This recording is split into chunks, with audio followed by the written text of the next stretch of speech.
So with all the roster moves going on, or rumors of that, it made me start to think about what about the casters, right? Because we're switching from best of three to best of one.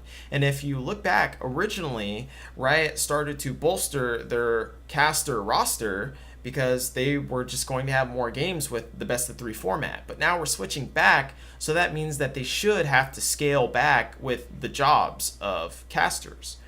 And if you look over to the LCK region for a second, they are staying with best of three format because Riot is trying to take over. Well, not because of Riot is taking over it, but they are staying best of three, and Riot is trying to take over OGN.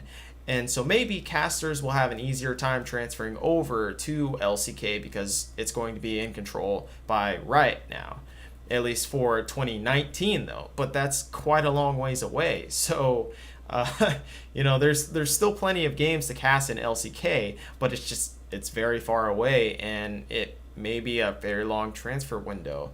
And many have said this is in reaction to OGN's Overwatch League called Apex.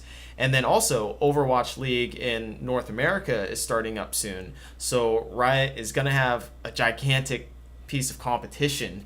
So they probably want to expand their control over to Korea so that they can get more viewership over there as it is currently.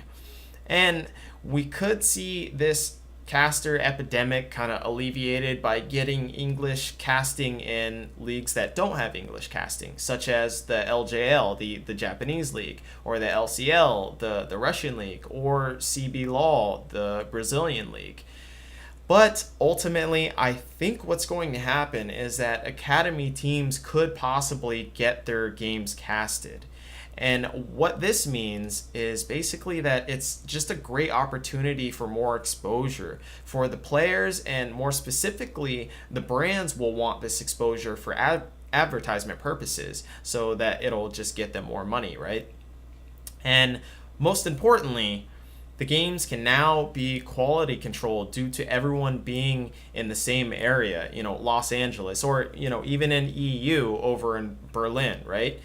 Because all the players are going to be centralized at those locations, which means that they can go into the studio, have the cameras on them, have their jerseys, their sponsors, everything, and also have the casters be there as well to do the cast in person and not really have any lag time in between. So it's just going to be a way higher quality product than what we're normally used to in the Challenger series.